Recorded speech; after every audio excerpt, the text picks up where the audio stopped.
Last week, News18.com published an article called "See These Signs to See If You're an Abusive Parent." You know, the only people I know who would read that article are people like you and me. People who were hurt in childhood and who worry about protecting our children from the same heartache that we were forced to endure. You know, right before I went to adopt my daughter from Yugoslavia back in 1996, one of my friends who was also in school to become a marriage and family therapist told me, "Don't freak out the first time you want to hurt your child." What? Then she went on. The difference between people who abuse their children and those who don't is self-control. Okay, but I never want to hurt my child. I was hurt as a child and I've always sworn that I'd never do that to my own kids. Sound familiar? Hi, I'm Tamara Ridge, the therapist that's been there.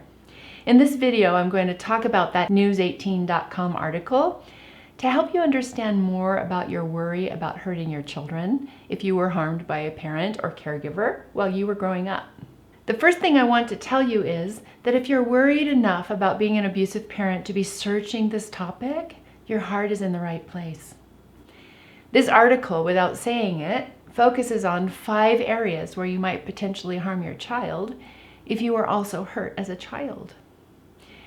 As I looked at it, I could clearly see that the article identified some aspects of emotional flashbacks that occur in parenting. Let me explain how emotional flashbacks show up in parenting. First, you experience things like are listed in this article: being judged or criticized by a parent, having a parent pressure you to make life decisions that make them comfortable, being rejected as a person because of who you are by your parents, having parents who are emotionally absent or don't show up for you at events or activities, or not being able to speak honestly with your parent. If you were like I was, you probably noticed the things your parents did or didn't do that hurt you, and you promised yourself that you wouldn't do that to your own kids. Then you became a parent, and your trauma brain comes on board in the background looking for any kind of threat. And when it comes to parenting, the threat looks different than it does with normal complex PTSD triggers or emotional flashbacks. When you're a parent, your littles reflect back to you in a way that makes your own hurt child self feel vulnerable.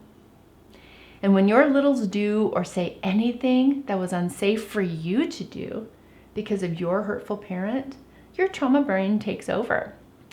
In that moment, there's usually an unconscious response driven by your trauma brain to do what you need to do to keep yourself safe. And when I say yourself, I'm talking about your child self that your real child is threatening by breaking a rule that got you hurt when you broke it when you were a kid. So, when my actual child breaks a rule that I wasn't allowed to break safely when I was growing up, my trauma brain goes into overdrive? Yes. And when that happens, you can consciously choose to be different than your parents and allow your kids to be who they are, safely. Or you can get swept away by the force of the emotional flashback and your trauma brain, and you react to your own child like your parent reacted to you when you were little. So how can you avoid it? Well, sometimes you can't.